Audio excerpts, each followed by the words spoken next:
রাধে রাধে বন্ধুরা, সবাই কেমন আছেন? আশা করি আপনারা সবাই খুব ভালো আছেন ও সুস্থ আছেন। 2025 সালে সীতা নবমী কবে, সম্পূর্ণ সময়সূচি এবং সীতা নবমীর পৌরাণিক কাহিনী সম্পূর্ণ জানতে পারবেন ভিডিওর মাধ্যমে। তো অবশ্যই ভিডিওটি শেষ পর্যন্ত দেখতে থাকুন। সীতা নবমী 2025 হিন্দুদের একটি পবিত্র উৎসব, যেখানে ভক্তরা ভগবান রামের প্রিয় স্ত্রী মাতা সীতার জন্মদিন উদযাপন করে থাকেন। এই উৎসবকে জানকী নবমী এবং সীতা জয়ন্তী নামেও পরিচিত। এই উৎসবটি বৈশাখ মাসের শুক্লপক্ষে নবমী তিথিতেই পালিত হয়। এই বছর এটি পালন করা হবে সোমবার 5ই মে 2025। আমাদের প্রাচীন ধর্মগ্রন্থ অনুসারে রাজা ক্ষেত চাষ করার সময় দেবী সীতাকে খুঁজে পেয়েছিলেন। বিশ্বাস করা হয় যে তিনি দেবী লক্ষ্মীর অবতার। হিন্দু ভক্তদের হৃদয়ে সীতা নবমীর একটি গুরুত্বপূর্ণ স্থান রয়েছে। এই শুভ দিনে মাতা সীতা সমগ্র ভারত জুড়ে ভক্তরা শ্রদ্ধার সাথে পুজো করেন। বিশেষ করে বিবাহিতা মহিলারা যারা উপবাস রাখেন এবং তাদের স্বামীর দীর্ঘায়ু কামনা করে বিশেষ প্রার্থনা করেন। এটাও বিশ্বাস করা হয় যে এই দিনে মাতা সীতার কাছে প্রার্থনা জীবনে শান্তি এবং সম্প্রীতি বয়ে আনে এবং ভক্তদের সমৃদ্ধি ও উন্নতি আশীর্বাদ করে। সীতা নবমীর তিথি এবং শুভ মুহূর্ত।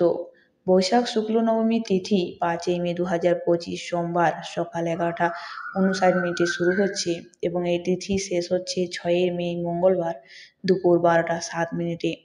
উদয় তিথির কথা বিবেচনা করে 5ই মে সোমবার সীতা নবমী উৎসব পালিত হবে। মাতা সীতা অন্যান্য শিশুর মতো স্বাভাবিকভাবে জন্মগ্রহণ করেননি, বরং মিথিলা রাজা জনক তাকে খুঁজে পেয়েছিলেন। গল্পটি শুরু হয় মিথিলা রাজ্যের গুরুত্বপূর্ণ ঘটনাবলী দিয়ে। পৌরাণিক কাহিনী অনুসারে বেশ কয়েক বছর ধরে মিথিলা দেশে এক ফোঁটাও বৃষ্টি হয়নি এবং পুরো রাজ্যে খরা ও দুর্ভিক্ষের মুখোমুখি হয়েছিল।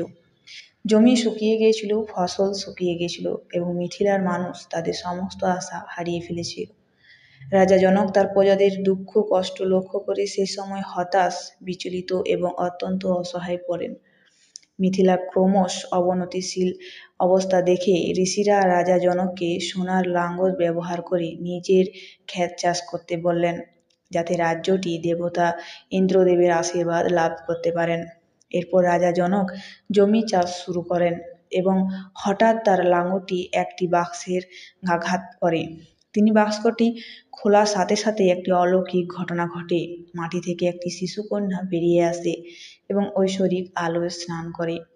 সে সময় রাজা জনকের কোনো সন্তান ছিল না, তাই তিনি সেই মেয়েটিকে দত্তক নিয়েছিলেন এবং তার নাম রেখেছিলেন সীতা।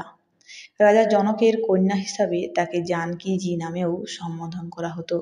এছাড়াও তাকে ভূমিজা এবং মৈথিলীর মতো আরও বিভিন্ন নামে সম্বোধন করা হয়। মাটি থেকে বেরিয়ে আসার কারণে তাকে ভূমিজিয়াও বলা হতো। মাতা সীতা মিথিলা পৌঁছানোর সাথে সাথেই প্রচুর বৃষ্টিপাত শুরু হয় এবং খরা দূর হয়ে যায়। তার জীবনে বিভিন্ন পরীক্ষা পরিপূর্ণ, যেমন রাবণ কর্তৃক অপহরণ এবং ভগবান রামের দ্বারা উদ্ধার। এটি দেখায় যে ধর্মের প্রতি তার বিশ্বাস কতটা নির্ভীক এবং অটল ছিল।